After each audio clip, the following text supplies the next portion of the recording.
राज्यात विधानसभा निवडणुकीचा निकाल जाहीर झाल्यानंतर निवडणूक आयोगाकडून आज आचारसंहिता शिथिल करण्यात येत असल्याबाबतचे लेखी आदेश काढले असल्याचे जिल्हा निवडणूक अधिकारी तथा जिल्हाधिकारी राजा दयानिधी यांनी सांगितले। जिल्ह्यात विधानसभेला 72.12% उच्चांकी मतदान झाले असून टक्का वाढवण्यात प्रशासनाला यश आले। 2019च्या निवडणुकीपेक्षा यंदा 6% मतदान वाढल्याचंही त्यांनी सांगितलं।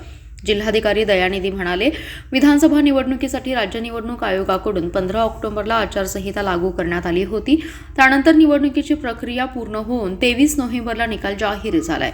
जिल्ह्यातील विधानसभा निवडणुकीची संपूर्ण प्रक्रिया पूर्ण झाली आहे। आज राज्य निवडणूक आयोगाने विधानसभा निवडणुकीची आचारसंहिता शिथिल केल्याबाबतचे लेखी आदेश काढले। त्यानुसार जिल्ह्यातील आचारसंहिता आजपासून शिथिल केली जाते। गेल्या 45 दिवसांपासून आचारसंहितेमुळे स्थानिक स्वराज्य संस्थांसह प्रशासकीय कामे थांबली होती। ती कामे नियमित सुरू होतील। विधानसभा निवडणुकीसाठी प्रशासनाने 70% मतदानाचं टार्गेट ठेवलं होतं। मतदान वाढवण्यासाठी जिल्ह्यातील मतदारांमध्ये जनजागृती करण्यात आली, त्याला चांगलं यश आलंय।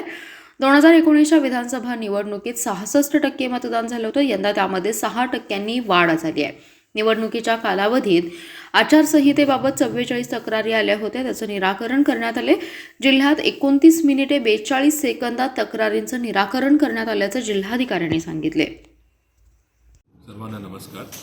आज 25 नोव्हेंबर 2024 रोजी इलेक्शन कमिशन ऑफ इंडिया सन्माननीय भारत निवडणूक आयोग यांच्याकडून प्राप्त सूचनान्वये आचारसंहिता समाप्त झालेली आहे आणि मी याद्वारे सर्व जिल्ह्यातील सर्व मतदारांना, त्याचबरोबर सर्व नागरिकांना, उमेदवारांना, राजकीय पार्टी किंवा त्यांचे प्रतिनिधी, लोकप्रतिनिधी, पत्रकार बंधू भगिनींनो, NGOs आणि बाकी इतर सर्व ज्यांनी आपला या इलेक्शन अतिशय फ्री, फेअर, ट्रान्सपरंट आणि शांततेपूर्ण वातावरणामध्ये कंडक्ट करण्यासाठी आम्हाला मदत केली होती।